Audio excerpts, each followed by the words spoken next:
ദൃശ്യങ്ങളിൽ കാണാം ഇപ്പോൾ മോഹൻലാൽ വോട്ട് ചെയ്യാൻ രാവിലെ തന്നെ, അതായത് 7 മണിക്ക് തന്നെ അദ്ദേഹം ക്യൂവിൽ സ്ഥാനം പിടിച്ചിരിക്കുന്നു എന്നുള്ളതാണ് ഒരു കൗതുക കാഴ്ച. രാവിലെ 7 മണിക്ക് തന്നെ മോഹൻലാൽ വോട്ട് രേഖപ്പെടുത്താൻ വേണ്ടി ക്യൂവിൽ സ്ഥാനം പിടിച്ചിരിക്കുന്നു. അതുകൂടി നമുക്ക് ദൃശ്യങ്ങളിൽ കാണാം.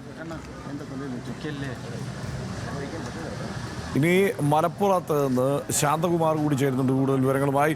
ശാന്തകുമാർ, മലപ്പുറത്ത് ഏകപക്ഷീയമായ വിജയമുണ്ടാകും എന്നാണ് ലീഗും UDF-ഉം ഒക്കെ ആവർത്തിച്ച് പറഞ്ഞുകൊണ്ടിരുന്നത്. പക്ഷേ അങ്ങനെയല്ല എന്ന് ആവർത്തിച്ച് പറഞ്ഞുകൊണ്ട് ശക്തമായ മത്സരം തിരൂരിലും തവനൂരിലും വേണമെങ്കിൽ വേങ്ങരയിൽ പോലും ഒപ്പം പൊന്നാനിയിലുമൊക്കെ വെച്ചുകൊണ്ട് ഇടതുമുന്നണിയും ശക്തമായി രംഗത്ത് നിൽക്കുന്നു.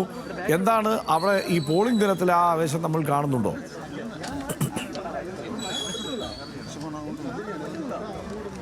ആവേശം കാണുന്നു.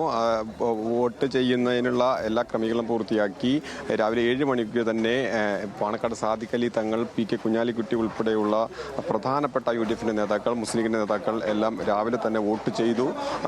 ഇപ്പോൾ പാണക്കാട് സാദിഖ് അലി തങ്ങൾ തന്നെ വോട്ട് ചെയ്തതിന് ശേഷം ആദ്യം വോട്ട് ചെയ്യുന്നു.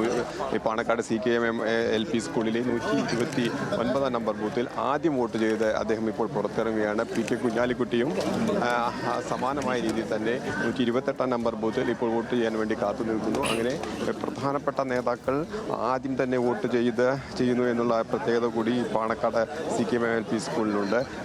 അത് PK കുഞ്ഞാലിക്കുട്ടി മത്സരിക്കുന്ന മലപ്പുറം മണ്ഡലത്തിൽ ഉൾപ്പെടുന്ന ഇടം കൂടിയാണ് ഇവിടെ.